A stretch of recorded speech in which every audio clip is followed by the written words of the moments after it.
இப்போ நீங்க வாழ்ந்துட்டு இருக்கீங்க பாத்தீங்களா ஒரு வாழ்க்கை. இன்னையிலிருந்து சரியா 5 வருஷம் கழிச்சு 2031 இதே வாழ்க்கை தான் உங்களுக்கு இருக்குன்னா அதை உங்களால மனசாட்சிப்படி ஏத்துக்க முடியுமா? யோசிச்சு பாருங்க. அதே சம்பளம், அதே மாச கடைசி கடன், அதே வீட்டு வாடகை பிரச்சனை, அதே பயம், சுத்தி இருக்கிறவங்க சொல்ற அதே இலக்காரமான பேச்சு. அப்புறம் மனசுக்குள்ள மட்டும் மச்சான் ஒரு நாள் நான் பெருசா ஏதோ பண்ணுவேண்டா அப்படின்னு காலங்காலமா சொல்லிக்கிட்டு இருக்கிற அதே ஏமாத்து வேலை. ஆனா அந்த ஒரு நாள் மட்டும் உங்க வாழ்க்கையில வரவே வராது. கேட்கும்போது வவுத்துல பகீர்னு அடிச்ச மாதிரி இருக்குல்ல. ஆனா உண்மையிலேயே நம்மள 90% பேரோட வாழ்க்கை இப்படித்தான் போய்கிட்டு இருக்கு. காலையில எந்திருக்கிறோம், அறக்க பறக்க வேலைக்கு ஓடுறோம், நாய் மாதிரி உழைக்கிறோம், சாயங்காலம் வீட்டுக்கு வரோம், சோத்தை தின்னுட்டு போன கையில எடுக்கிறோம், ரீல்ஸு ஷார்ட்ஸு பார்த்துக்கிட்டே அப்படியே தூங்கி போறோம். மறுநாளும் காலையில திரும்பவும் அதே சக்கரத்துல எலி மாதிரி ஓடுறோம். வருஷம் போகுது, தலைமுடி நரைக்குது, வயசு ஏறிக்கிட்டே போகுது. ஆனா உங்க பேங்க் பேலன்ஸும் வாழ்க்கையும் மட்டும் ஒரே இடத்துல நின்றுக்கிட்டு நம்மளை பார்த்து சிரிக்குது. இதுல மிகப்பெரிய கொடுமை என்ன தெரியுமா? நம்ம எல்லாருமே வாழ்க்கையை மாத்தணும்னு புலம்புறோமே தவிர அந்த வாழ்க்கைய தினமும் உருவாக்கிக்கிட்டு இருக்கிற நம்ம எண்ணங்களை மாத்த ஒரு துளி கூட நம்ம தயாரா இல்லை. அதனாலதான் இன்னைக்கு நான் உங்ககிட்ட ஒரு மாசத்துல லட்சாதிபதி ஆவது எப்படி, 5 நிமிஷத்துல கோடீஸ்வரன் ஆகலாம் வாங்க அப்படின்னு உருட்டு கதையெல்லாம் பேச வரல. ஒரு மனுஷன் ஒண்ணுமே இல்லாத பூஜ்ஜியத்துல நிற்கும் போது தரையில கிடந்தப்போ அங்கிருந்து தன்னைத்தானே எப்படி ஒரு புயலா செதுக்கி எடுக்கணும், அதை பத்தி தான் நான் இன்னைக்கு அக்கு வேற ஆணி வேற பேச போறேன். சாணக்கியர் அன்னைக்கே ஒரு விஷயத்த அடிச்சு சொன்னாரு. நீ உலகத்தை ஜெயிக்கிறது அப்புறம் இருக்கட்டும், முதல்ல ஒன்ன நீயே புரிஞ்சுக்கோ. உன் பலம் என்ன, உன் பலவீனம் என்ன, நீ எந்த இடத்துல பயந்து ஓடுற, எதுக்காக தேவையில்லாம ஊர்ல இருக்கிறவங்களுக்கிட்டலாம் அப்ரூவலுக்காக நாய் மாதிரி காத்துக்கிட்டு கிடக்குற, எந்த கெட்ட பழக்கம் உன்னை முன்னாடி போக விடாம காலை பிடிச்சு இழுக்குது. இந்த கேள்விக்கு என்னைக்கு நீ உண்மையா பதில் சொல்றியோ அன்னையில இருந்துதான்டா உன் நிஜமான மாற்றமே ஆரம்பிக்குது. விதி 1. நம்ம ஆளுங்கெல்லாம் விசித்திரமானவங்க. இன்னையில இருந்து என் வாழ்க்கைய மாத்த போறேன்டா அப்படின்னு முடிவு பண்ண உடனே என்ன பண்ணுவாங்க தெரியுமா? உடனே கடையில போய் 4 சுய முன்னேற்றம் புத்தகத்தை வாங்கி வைப்பாங்க. யூடியூப்ல ஒரு பயங்கரமான மோட்டிவேஷன் வீடியோவை பார்த்துட்டு நாளையில இருந்து அதிகாலையில 4 மணிக்கு அலாரம் வைப்போம் அப்படின்னு சபதம் எடுப்பாங்க. முதல் நாள் அலாரம் அடிக்கும், எந்திரிச்சிருவோம். 2வது நாள் கொஞ்சம் கஷ்டப்பட்டு எப்படியும் எந்திரிச்சிருவோம். 3வது நாள் போடா நீயும் அலாரம் அப்படின்ட்டு ஆஃப் பண்ணிட்டு போர்வை இழுத்து மூடி தூங்கிடுவோம். ஏன் இந்த 99 பேரு தோத்து போறாங்க தெரியுமா? காரணம் அவங்க தங்கள் பழக்கத்தை மாத்த ட்ரை பண்ணாங்களே தவிர தங்களோட அடையாளத்தை மாத்த முயற்சி பண்றதே இல்லை. நீ மனசுக்குள்ள ஆழ்ந்த நம்பிக்கையா என்ன வச்சிருக்க? நான் சாதாரண ஆளுப்பா, என்னால இதெல்லாம் முடியாது, எனக்கு ஏது அவ்வளவு பணம், என் குடும்ப சூழ்நிலை அப்படித்தான், என் தலைவிதி சரியில்லை. இந்த வார்த்தையெல்லாம் சும்மா காத்துல போற வார்த்தை இல்லைங்க. இத தினமும் உனக்குள்ள நீ சொல்லிக்கிட்டே இருக்கும்போது அது உன் ஆள் மனசுல போய் உன் அடையாளமா அது மாறிடுது. நீ உன்னை என்னவா நம்புறியோ அதுக்கான முடிவை தான் உன் மூளை எடுக்கும். நான் ரிஸ்க் எடுக்கவே கூடாதுன்னு நினைக்கிறவன் முன்னாடி ஒரு பொன்னான வாய்ப்பு வந்து நின்னாலும் ஐயோ எனக்கு பயமா இருக்குன்னு பின்னாடி ஓடுவான். அதே நேரத்துல என்னால கத்துக்க முடியுண்டான்னு நம்புறவன் 1000 முறை தோத்தாலும் உடம்ப தட்டி விட்டுட்டு அடுத்த நிமிஷம் திரும்பவும் களத்துல இறங்குவான். 2 பேருக்கும் ஒரே வாய்ப்பு தான் கிடைச்சிருக்கு, ஆனா முடிவு வேற மாதிரி இருக்கும். அதனாலதான் சொல்றேன், முதல் மாற்றம் உங்க பர்ஸ்ல வரக்கூடாது, உங்க மண்டைக்குள்ள வரணும். என்னால முடியாதுன்னு புலம்புற ஆளா இருந்தா இனிமே இதை எப்படி சாத்தியமாக்க முடியும்னு கேள்வி கேட்குற ஆளா மாறுங்க. இந்த ஒரே ஒரு ஆட்டிடியூட் சேஞ்ச் உங்க வாழ்க்கையை தலைகீழா மாற்றும். விதி 2. நம்ம ஆட்கள்கிட்ட இருக்கிற இன்னொரு அசிங்கமான வியாதி என்ன தெரியுமா? வாயடக்கமே இருக்காது. புதுசா ஒரு பிஸ்னஸ் ஐடியா வந்த உடனே தூக்கம் வராது. உடனே மச்சானுக்கு ஃபோன் போடுவான், மச்சான் ஒரு வேற லெவல் பிஸ்னஸ் வச்சிருக்கேன்டா அப்படின்னு வாந்தி எடுத்துருவான். உறவினர் வீட்டுக்கு போவான், அங்கேயும் சொல்லிடுவான். சோசியல் மீடியாவில் ஸ்டேட்டஸும் போட்டுருவான். அப்புறம் என்ன நடக்கும் தெரியுமா? சுற்றி இருக்கிற 10 பேரும் 10 விதமாக உன்னை கழுவி ஊற்றுவாங்க. ஒருத்தன் பயமுறுத்துவான், டேய் இப்பெல்லாம் பிஸ்னஸ் ரொம்ப ரிஸ்க்குடா, ஆளை கவுத்துடும். இன்னொருத்தன் நக்கலா சிரிப்பான், உனக்கெல்லாம் இது தேவையாடா அப்படின்னு.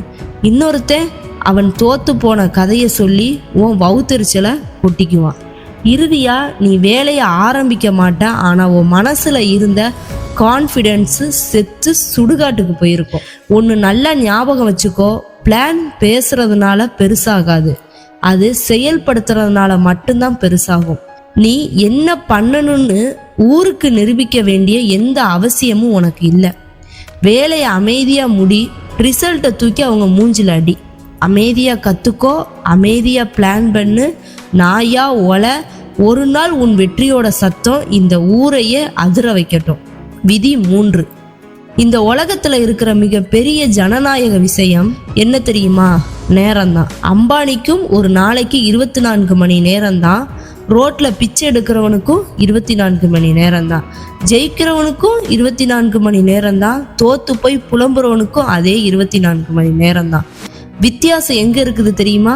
அந்த 24 மணி நேரத்தை நீ எப்படி செலவழிக்கிற அப்படிங்கிறதுதான் இருக்கு. நீ எவ்வளவு பிஸியா இருக்கிற அப்படிங்கிறது முக்கியமே இல்லை. நீ செய்யற வேலை உன்னை வாழ்க்கையில எங்க கொண்டு போய் நிறுத்த போதுங்கிறது தான் முக்கியம். ஒருத்தன் ஒரு நாள் முழுக்க ஓடிக்கிட்டே இருக்கலாம், ஆனா அவன் ஓடுறது ஒரு ட்ரெட்மில் மேல அப்படின்னா அவன் எவ்வளவு வேகமா ஓடினாலும் அதே இடத்துல தான் இருப்பான். நம்ம வாழ்க்கையிலையும் இப்படித்தான் நடக்கும். நாள் முழுக்க வேலை, ஆபீஸ் டென்ஷன். ஆனா புதுசா ஒரு ஸ்கில் கத்துக்கிட்டோமா? இல்ல. புதுசா ஒரு வருமான வழியை உருவாக்கணுமா? இல்ல. புதுசா ஒரு அறிவை வளர்த்துருக்கோமா? கண்டிப்பா இல்ல. அப்படி இருந்தா நீ பிஸியா இருக்கேன்னு அர்த்தமும் இல்லை. நீ ஒரே இடத்துல தேங்கி போய் கிடக்கன்னு அர்த்தம். இன்னையில இருந்து தினமும் ராத்திரி தூங்க போறதுக்கு முன்னாடி உன்கிட்ட ஒரே ஒரு கேள்வி கேளு. இன்னைக்கு நான் பண்ண ஏதோ ஒரு விஷயம் என் எதிர்காலத்தை ஒரே ஒரு இன்ச்சியாவது முன்னாடி கொண்டு போச்சா? பதில் ஆமானா சந்தோஷப்படு, பதில் இல்லைன்னா அடுத்த நாள் உன்னை நீயே மாத்திக்கோ. விதி 4. பல பேர் என்ன நினைச்சுக்கிட்டு இருக்காங்கன்னா, நான் நாள் முழுக்க 14 மணி நேரம் கஷ்டப்பட்டு உழைச்சா நிறைய பணம் வரும் அப்படின்னு. சரியா? மார்க்கெட் உன் உழைப்புக்கு ஒரு பைசா கூட தராது. மார்க்கெட் நீ உருவாக்குற மதிப்புக்கு மட்டும்தான் பணம் தரும். யோசிச்சு பாருங்க, ஒருத்தன் ரோட்ல நின்று 8 மணி நேரம் மண்ணை தோன்றான். இன்னொருத்தன் 1 மணி நேரம் உட்காந்து ஆயிரக்கணக்கான மக்களோட பிரச்சனையை தீக்கிற ஒரு சாஃப்ட்வேரையோ இல்லை பிஸ்னஸ் சிஸ்டத்தையோ உருவாக்குறான். 2 பேரும் உழைக்கிறாங்க, ஆனா வருமானம் ஏன் பல மடங்கு வித்தியாசமாகுது? காரணம், 2வது ஆள் உருவாக்குற வேல்யூ பெருசு.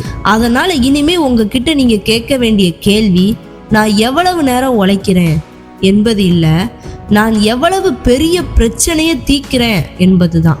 மக்களுக்கு பயன்படுற ஸ்கில்லா கத்துக்கோங்க. ஒருத்தரோட நேரத்தை மிச்சப்படுத்துற ஸ்கில்லு, ஒருத்தரோட பணத்தை மிச்சப்படுத்துற ஸ்கில்லு, ஒரு பிஸ்னஸை வளர்க்குற ஸ்கில்லு.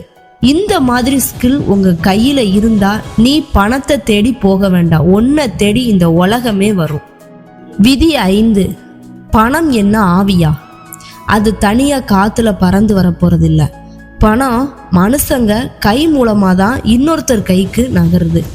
நீ பிஸ்னஸ் பண்ணு, வேலை பண்ணு, இல்ல சேல்ஸ் பண்ணு, எதுவா இருந்தாலும் மனுஷங்களை புரியாம நீ ஜெயிக்கவே முடியாது. ஒவ்வொரு மனுஷனுக்கும் ஒரு தேவை இருக்கும். ஒருத்தனுக்கு பணம் வேணும், ஒருத்தனுக்கு பாதுகாப்பு வேணும், ஒருத்தருக்கு மரியாதை வேணும், ஒருத்தருக்கு அங்கீகாரம் வேணும். இந்த தேவையை யார் ஒருத்தன் சரியா புரிஞ்சுக்கிட்டு அதுக்கான தீர்வை கொடுக்கறானோ அவன் கையில தான் இந்த உலகத்தோட சாவியே இருக்கும். ஆனா நல்லா கேட்டுக்கோங்க, மனிதர்களை புரிஞ்சுக்கிடணும்னா அவங்கள ஏமாத்துறது இல்ல, அவங்க பலவீனத்தை வச்சு காய் நகர்த்துவது புத்திசாலித்தனம் இல்லை. அவங்களோட நிஜமான பிரச்சனைக்கு நேர்மையா தீர்வை கொடுக்கணும். ஒருத்தனை ஏமாத்தி ஒரு தடவை பணம் சம்பாதிக்கலாம், ஆனா நம்பிக்கை உருவாகிட்டா தலைமுறையாகவும் நம்ம சம்பாதிக்கலாம். விதி 6. நம்ம ஆட்களுக்கு இருக்கிற மிகப்பெரிய பயம், தன் திறமைக்கு விலை பேச பயப்படுவது. ஐயோ, நான் இவ்வளவு ரேட்டு போட்டா அவங்க வேற ஆளை பார்த்து போயிடுவாங்களோ, நான் இன்னும் பிகினர் தானோ, எனக்கு எதுக்கு அவ்வளவு சம்பளம், இப்படி பயந்து பயந்தே உங்க திறமைய நீயே பிச்சை காசுக்கு வித்துட்டு இருப்ப. ஆனா அதுக்காக தகுதியே இல்லாம அதிக விலை கேள்னு நான் சொல்லல. உன் திறமைய அந்த அளவுக்கு வெறித்தனமா வளர்த்துக்கோ. உன் வேலையோட குவாலிட்டியை பார்த்துட்டு எவனா இருந்தாலும் இல்லைன்னு சொல்ல முடியாத அளவுக்கு உன்னை ஒரு பிராண்டா மாத்து. விலையை பத்தி பேசுறதுக்கு முன்னாடி நீ கொடுக்கிற வேல்யூ எவ்வளவு பெருசுன்னு யோசி. நீ அவங்களோட எம்பிட்டு நேரத்தை மிச்சப்படுத்துற, எம்பிட்டு லாபத்தை சம்பாதிச்சு தர. உன் மதிப்பை புரிஞ்சா அப்புறம் பயந்து போயிடும். விதி 7. இன்னைக்கு உலகம் எப்படி டிசைன் பண்ணியிருக்காங்க தெரியுமா? உன் கவனத்தை சிதறடிச்சு உன்னை அடிமையா வச்சிருக்கிறதுக்காகவே டிசைன் பண்ணியிருக்காங்க. ஒரு நோட்டிபிகேஷன், ஒரு ஷார்ட் வீடியோ, ஒரு ஆன்லைன் ஆப்பு, ஒரு ஸ்கிவி ஆர்டர் எல்லாமே இன்ஸ்டண்டா கிடைக்கிறதுனால உடனே ஒரு சின்ன சந்தோஷம் கிடைக்கும். ஆனா அது உங்க எதிர்காலத்தை கொஞ்சம் கொஞ்சமா அரிச்சு தின்னுடும். பெரிய வெற்றி வேணும்னா உங்களுக்கு என்ன வேணும் தெரியுமா? தாமதமான பலனை ஏற்கும் மனப்பான்பு. இன்னைக்கு நீ 1 மணி நேரம் கஷ்டப்பட்டு படிப்ப, ஆனா அதோட பலன் நாளைக்கே வராது. இன்னைக்கு ஒரு புது ஸ்கில் கத்துப்ப, வருமானம் அடுத்த மாசமே வராது. இன்னைக்கு பணத்தை மிச்சப்படுத்தி முதலீடு பண்ணுவ, உடனே அது கோடியா மாறாது. ஆனா இதையே தொடர்ச்சியா 1 வருஷம் 2 வருஷம் பண்ணிக்கிட்டே இருந்தா ஒரு நாள் அந்த சின்ன சின்ன முடிவுகள் எல்லாம் சேர்ந்து உன்னை ஒரு மிக பெரிய உயரத்துல கொண்டு போய் நிறுத்தும். சின்ன சின்ன தற்காலிக சந்தோஷங்களை கட்டுப்படுத்த தெரியாதவன் எவனாலும் வாழ்க்கையில பெரிய இலக்கை அடையவே முடியாது. விதி 8.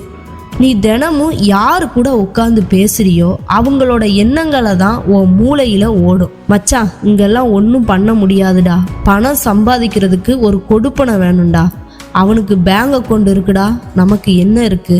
இப்படிப்பட்ட லூசர்ஸ் கூடவோ தினமும் உட்காந்து டீ குடிச்சுக்கிட்டே இருந்தா கொஞ்ச நாள்ல அவங்களோட குரலே உங்க மனசாட்சியின் குரலா மாறிடும். அதனால தயவு செஞ்சு உங்க சுற்றத்தை கொஞ்சம் மாத்துங்க. உன்னை விட அறிவாளி கூட உட்காரு, உன்னை விட ஜெயிக்கிறவன் கூட உட்காரு. உன் தப்ப மூஞ்சில் அடிச்சாப்புல கேட்கிற உண்மையான நண்பர்களை கூட வச்சுக்கோ. ஆனா ஒண்ணு, ஜெயிச்சவன் கூட போட்டோ எடுத்து சோசியல் மீடியால போடுறதுனால நீ ஜெயிச்சவனா ஆகிட முடியாது. அவனோட சிந்தனை முறைய கத்துக்கிட்டா மட்டும்தான் உன் வாழ்க்கை மாறும். விதி 9. கோபத்துல எடுக்கிற முடிவு அப்புறம் ஆயுதங்களுக்கு கண்ணீரா மாறும். பயத்துல எடுக்கிற முடிவு ஒரு செமையான வாய்ப்பை கை நழுவ விடும். பேராசையில எடுக்கிற முடிவு பல வருஷ உழைப்ப ஒரே நாள்ல சாம்பலாக்கிடும். அதனால உங்க கையில ஒரு பாஸ் பட்டன் வச்சுக்கோங்க. யாராவது உன்னை கோவப்படுத்துறானா உடனே ரியாக்ட் பண்ணாத, ஒரு 10 செகண்ட் அமைதியா இரு. ஏதோ ஒரு பிசினஸ் ஆஃபர் வருதா, உடனே பணத்தை தூக்கி போடாத, யோசி. எவனாவது உன்னை அவமானப்படுத்துறாங்கன்னா உடனே பழிவாங்க துடிக்காத. உன் வெற்றியால அவனை கதற விடு. தன்னைத்தானையே கட்டுப்படுத்த தெரியாத ஒருத்தனால வெளியில இருக்கிற எந்த சூழ்நிலையுமே கட்டுப்படுத்த முடியாது. விதி 10. எனக்கு பயமே இல்லடா அப்படின்னு சொல்றவன் பொய்யானவன். பயம் இல்லாத மனுஷனே இந்த உலகத்துல கிடையாது. புது பிஸ்னஸ் தொடங்கும் போது பயம் இருக்கும், வேலையை விடும்போது பயம் இருக்கும், மேடையில பேசும்போது பயம் இருக்கும். பயம் இருக்கிறது தப்பே இல்லை. ஆனா பயம் வந்த உடனே அப்படியே ஸ்தம்பிச்சு போய் நிக்கிறது தான் மிகப்பெரிய தப்பு. உன் மூளை எப்போதுமே உன்னை பாதுகாப்பா சேஃபா வச்சுக்க தான் பார்க்கும். அதனால நீ புதுசா ஏதோ பண்ண போறப்போ அது எச்சரிக்கும். வேண்டாண்டா, அப்புறம் பார்த்துக்கலாம், இது சரியான நேரம் இல்லைன்னு தடுக்கும். அந்த குரலை எல்லா நேரமும் உண்மைன்னு நம்பாத. அது உன் வளர்ச்சியின் வாசல்ல நிக்கிற பயம்.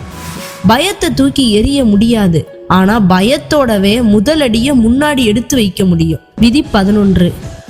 ஒரு பிஸ்னஸ் தோத்து போச்சுன்னா அந்த பிஸ்னஸ் தான் தோத்துருச்சு, நீ தோத்து போகல.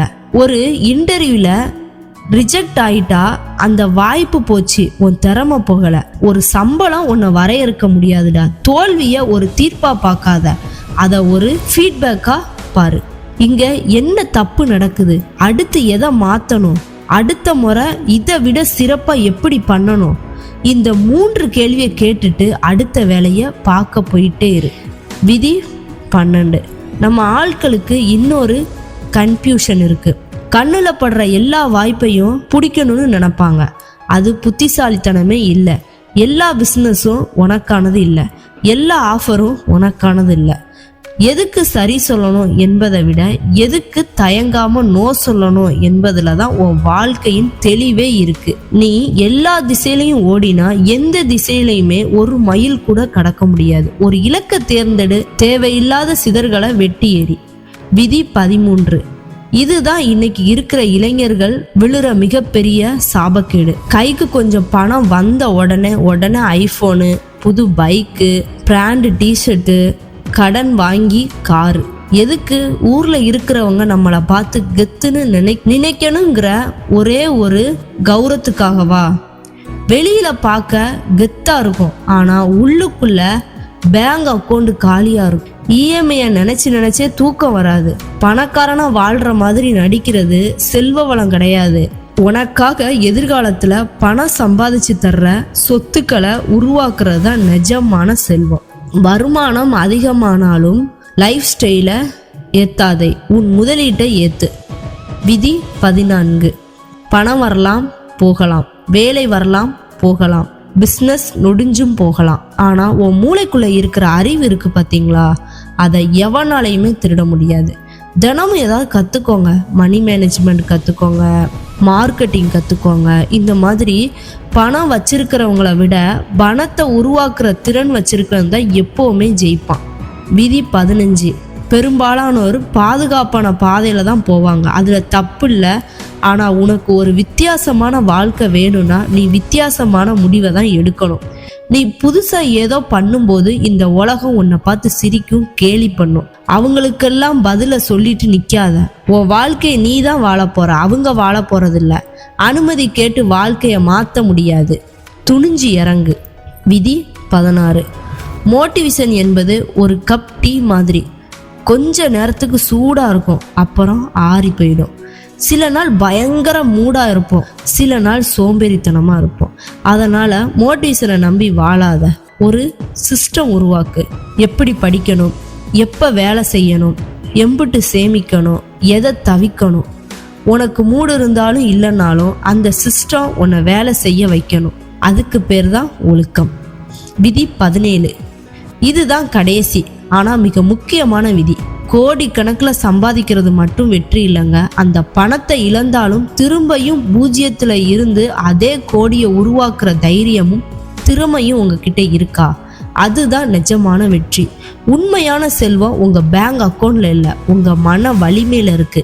முடிவு உன் கையில. இப்போ யோசிச்சு பாருங்க, இன்னைக்கு நீங்க பார்த்த விஷயங்கள் எல்லாம் வெறும் பேச்சு இல்லை. இன்னைக்கு நீங்க பூஜ்ஜியத்துல இருக்கலாம், யாருமே உங்களை நம்பாம இருக்கலாம், கையில காசு இல்லாம இருக்கலாம், பரவாயில்ல. அது வெக்கப்பட வேண்டிய விஷயமும் இல்லை. ஏன்னா இன்னைக்கு பிரம்மாண்டமா நிக்கிற எந்த ஒரு ஆலமரமும் ஒரு காலத்துல மண்ணுக்குள்ள கிடந்த ஒரு சின்ன விதை தான். உன்கிட்ட இன்னைக்கு ஒரு எண்ணம் இருக்கலாம், ஒரு கனவு இருக்கலாம். இன்னைக்கு இந்த வீடியோ முடிஞ்சதும் நீ ஒரு சின்ன முடிவை எடுப்பியா? இனிமே தினமும் 1 மணி நேரம் என் எதிர்காலத்துக்காக நான் உழைப்பேன், தேவையில்லாத செலவை நிறுத்திடுவேன், ஒரு புதிய ஸ்கில்லை கற்றுக்குவேன். இந்த ஒரே ஒரு முடிவு தொடர்ச்சியாக நீ எடுத்தா அடுத்த 5 வருஷத்துல உன் வாழ்க்கையே வேற லெவல்ல இருக்கும். இல்லை நாளைக்கு பார்த்துக்கிடலாம் விடுடான்னு வழக்கம் போல ஃபோனை தூக்கி போட்டுட்டு தூங்க போறியா? முடிவு முழுவதும் உன் கையில. நாளை உன் வாழ்க்கையை மாற்ற போற அந்த மனிதன் வேற யாரும் இல்லை. இன்னைக்கு நீ உருவாக்க போற அந்த புதிய நீதான். எழுந்திரு, கத்துக்கோ, செயல்படு, ஜெயிச்சு காட்டு.